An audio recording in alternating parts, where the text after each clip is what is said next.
قرب قیامت کا ایک ایسا فتنہ جس کا خوف اور دبدبہ ہر زمانے میں پایا جاتا تھا۔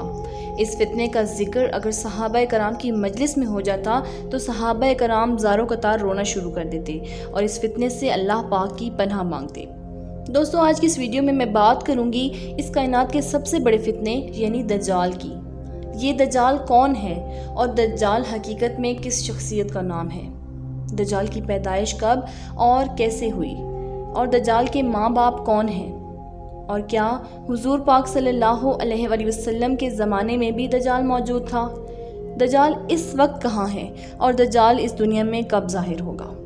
دوستو، ان سارے سوالوں کے جواب آج کی اس ویڈیو میں آپ کو قرآن و حدیث کی روشنی میں بتاؤں گی، لہٰذا آپ سب سے گزارش ہے کہ میری اس ویڈیو کو پورا اینڈ تک ضرور دیکھیے گا۔ دوستو، نبی پاک صلی اللہ علیہ وآلہ وسلم نے ارشاد فرمایا کہ قیامت اس وقت تک قائم نہیں ہوگی جب تک کہ دجال اس دنیا میں ظاہر نہ ہو جائے۔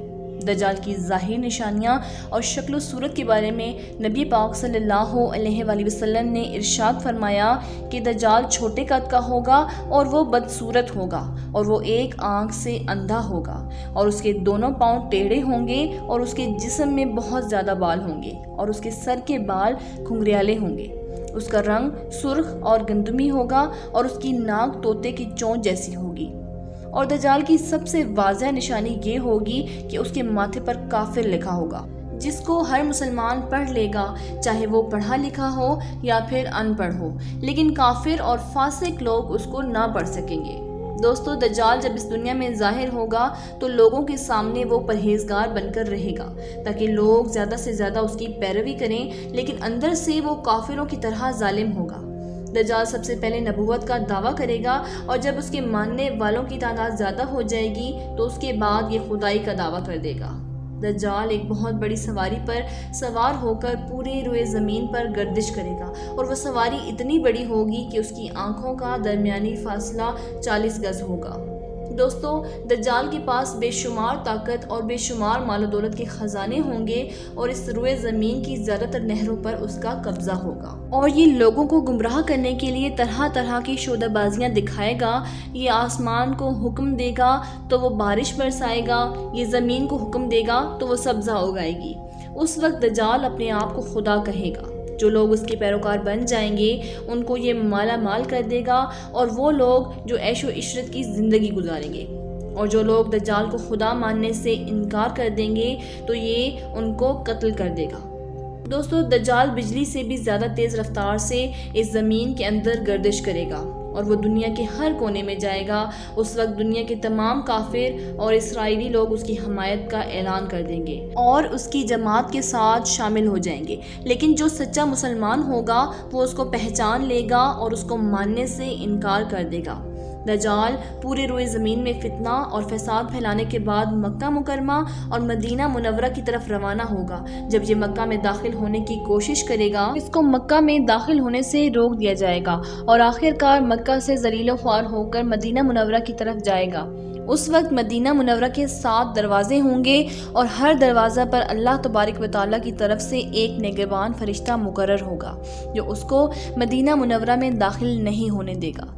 اس وقت دجال مکہ اور مدینہ کے باہر کھڑے ہو کر ایک خوفناک چیخ مارے گا اور اس وقت مکہ اور مدینہ کے اندر جو بھی منافقین ہوں گے وہ اس کی آواز سن کر باہر نکل آئیں گے اور دجال کے گروہ میں شامل ہو جائیں گے۔ دوستو، دجال 40 دن تک دنیا میں رہے گا اور آخرکار امام مہدی علیہ السلام اور حضرت عیسیٰ علیہ السلام کے ساتھ دجال کا مقابلہ ہوگا۔ اس وقت دجال کا لشکر دنیاوی اعتبار سے مسلمانوں سے زیادہ مضبوط اور زیادہ طاقتور ہوگا۔ اس وقت مسلمانوں اور دجالی گروہ کے درمیان ایک بہت بڑی جنگ ہوگی اور اس جنگ کے اندر دجالی ہار جائیں گے۔ دجال کے لشکر کو بہت بری طرح ہار کا سامنا کرنا پڑے گا اور اس وقت دجال حضرت عیسیٰ علیہ السلام سے ڈرتے ہوئے فلسطین کی طرف بھاگے گا اور حضرت عیسیٰ علیہ السلام اس کا پیچھا کرتے ہوئے اس کو مقام لوط پر پکڑ لیں گے اور اللہ تبارک و تعالیٰ کے حکم سے دجال کو قتل کر دیں گے۔ دوستو، اب بات کرتے ہیں کہ دجال کون ہے اور اس کے ماں باپ کون ہیں۔ دجال کی پیدائش کے متعلق مختلف روایات ملتی ہیں، جیسا کہ نبی کریم صلی اللہ علیہ وآلہ وسلم کے دور کی مسلمان مکہ سے مدینہ کی طرف ہجرت کر رہے تھے کہ انہی دنوں میں مدینہ کے اندر ایک یہودی عورت نے ایک بچے کو جنم دیا جو کہ پیدائشی کانا تھا۔ پیدائش کے اعتبار سے یہ بچہ بہت عجیب و غریب تھا۔ بچپن میں یہ بچہ مدینہ کے اندر بچوں کے ساتھ کھیلا کرتا تھا اور آہستہ آہستہ یہ بچہ مدینہ کے اندر مشہور ہونے لگا اور مدینہ کے اندر اس نے اپنے اوپر وحی آنے کا دعویٰ کر دیا اور یہ بچہ لوگوں کے ساتھ عجیب و غریب اور پراسرار باتیں کرنے لگا۔ جب اس کی ماں کو یہ علم ہوا، اس کی ماں حضور پاک صلی اللہ علیہ وآلہ وسلم کی خدمت میں آئی اور اپنے بیٹے کا سارا حال نبی پاک صلی اللہ علیہ وآلہ وسلم کو بتایا، اور اس بچے کی ماں حضرت محمد صلی اللہ علیہ وآلہ وسلم سے گزارش کرنے لگی کہ آپ اس بچے کا معائنہ کریں کہ یہ کیا کر رہا ہے۔ ایک دن نبی کریم صلی اللہ علیہ وآلہ وسلم صحابہ کرام کے ساتھ اس بچے کا معائنہ کرنے کے لیے اس کے گھر کی طرف روانہ ہوئے۔ راستے میں انصار بچوں کے ساتھ آپ صلی اللہ علیہ وآلہ وسلم نے اس بچے کو کھیلتے ہوئے دیکھا۔ اس بچے کا نام ابن سیاد تھا۔ اس وقت آپ صلی اللہ علیہ وآلہ وسلم کے ساتھ عمر بن خطاب رضی اللہ تعالی عنہ اور دیگر صحابہ کرام بھی موجود تھے۔ اس وقت ابن سیاد بلوغت کے قریب تھا لیکن جوان نہیں ہوا تھا۔ آپ صلی اللہ علیہ وآلہ وسلم اس کے قریب گئے لیکن اس کو پتہ نہ چلا، تو آپ صلی اللہ علیہ وآلہ وسلم نے اس کی کمر پر ایک ضرب لگائی اور ابن سیاد سے فرمایا، کیا تم گواہی دیتے ہو کہ میں اللہ کا رسول ہوں؟ تو ابن سیاد نے آپ صلی اللہ علیہ وآلہ وسلم کی طرف دیکھا اور کہا کہ میں گواہی دیتا ہوں کہ آپ اللہ کے رسول ہیں۔ اور پھر ابن سیاد نے آپ صلی اللہ علیہ وآلہ وسلم سے کہا کہ کیا آپ گواہی دیتے ہیں کہ میں اللہ کا رسول ہوں؟ تو آپ صلی اللہ علیہ وآلہ وسلم نے ابن سیاد کو چھوڑ دیا اور فرمایا کہ میں اللہ اور اس کے رسولوں پر ایمان لایا۔ اس کے بعد نبی کریم صلی اللہ علیہ وآلہ وسلم نے ابن سیاد سے پوچھا کہ تو کیا دیکھتا ہے؟ تو ابن سیاد نے کہا کہ میں سمندر پر عرش دیکھتا ہوں۔ تو اس وقت آپ صلی اللہ علیہ وآلہ وسلم نے ارشاد فرمایا کہ وہ ابلیس کی چال ہے۔ تو اس وقت ابن سیاد نے حضرت محمد صلی اللہ علیہ وآلہ وسلم کو بتایا کہ میرے پاس سچی اور جھوٹی خبریں آتی ہیں۔ یہ بات سن کر نبی کریم صلی اللہ علیہ وآلہ وسلم نے فرمایا کہ پھر تو تیرا معاملہ الٹ ہو گیا۔ نبی کریم صلی اللہ علیہ وآلہ وسلم نے ابن سیاد سے فرمایا کہ میں نے تیرے لیے ایک چھپانے والی چیز چھپائی ہے۔ دراصل اس وقت آپ صلی اللہ علیہ وآلہ وسلم نے اپنے دل کے اندر لفظ دخان چھپایا تھا۔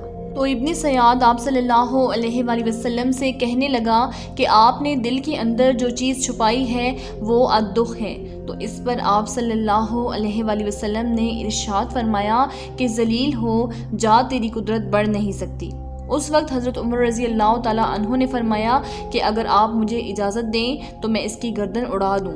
اس وقت آپ صلی اللہ علیہ وآلہ وسلم نے ارشاد فرمایا کہ اسے چھوڑ دو، اگر تو یہ سچا ہے تو اسے قتل نہیں کر سکتا، اور اگر یہ جھوٹا ہے تو اسے قتل کرنے میں کوئی بھلائی نہیں۔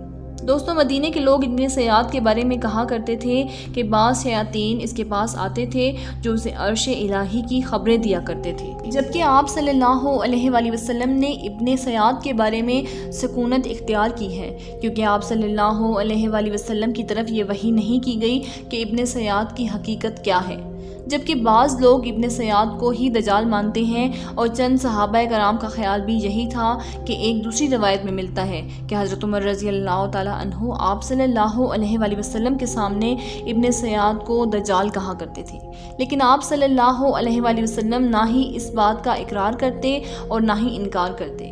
دوستو، ابن سیاد کے اندر ایسی بہت ساری نشانیاں موجود تھیں جو کہ ہو بہو دجال کی نشانیاں تھیں۔ یہی وجہ ہے کہ اس دور کے اندر صحابہ کرام بھی ابن سیاد کو دجال کہا کرتے تھے، اور بعض مفسرین کا یہ کہنا ہے کہ ابن سیاد ہی وہ شخص ہے جو قیامت کے قریب دجال بن کر ظاہر ہوگا۔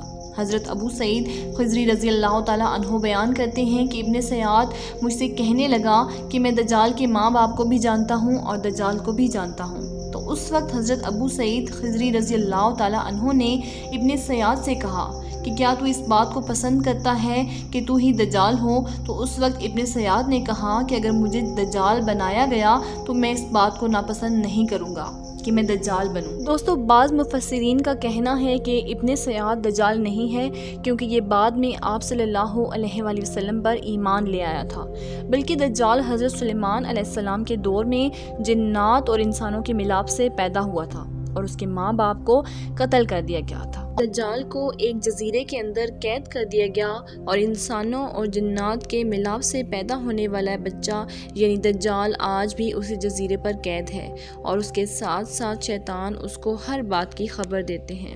دجال کی پیدائش کے بارے میں حضرت امام زرکاری رحمۃ اللہ علیہ بیان کرتے ہیں کہ دجال وہ فتنہ جس کو اللہ تبارک و تعالیٰ نے اس وقت پیدا فرمایا جس وقت حضرت آدم علیہ السلام کو جنت سے نکالا گیا اور دجال کو بنا ماں باپ کے پیدا کیا گیا۔ دوستو، حقیقت تو یہ ہے کہ دجال قیامت کے قریب ظاہر ہوگا، اور اس کی جو نشانیاں ظاہر ہوں گی وہ آپ صلی اللہ علیہ وآلہ وسلم کی احادیث مبارکہ میں ملتی ہیں۔ لیکن یہ دجال کون ہے، یہ کہاں سے آیا اور یہ کیسے پیدا ہوا، اس کے ماں باپ کون ہیں، حقیقی طور پر جو ماں باپ ہیں وہ کون ہیں، اس کے بارے میں کسی کو کوئی علم نہیں۔ اس کا علم صرف اللہ تبارک و تعالیٰ کی ذات کے پاس ہے۔ اللہ تعالیٰ بہتر جانتا ہے کہ دجال حقیقت میں کون ہے اور وہ کیسے پیدا ہوا، اور اللہ تبارک و تعالیٰ سے دعا ہے کہ اللہ پاک اپنے پیارے حبیب حضرت محمد مصطفیٰ صلی اللہ علیہ وآلہ وسلم کے صدقے ہم سب کو دجال کی فتنے سے بچائے اور ایمان کی سلامتی کے ساتھ ہمیں زندگی گزارنا اور مرنا نصیب فرمائے۔ آمین ثم آمین۔ ناظرین، ملتے ہیں اپنی نئی ویڈیو میں، تب تک اپنا خیال رکھیے، دعاؤں میں یاد رکھیں۔ اللہ حافظ۔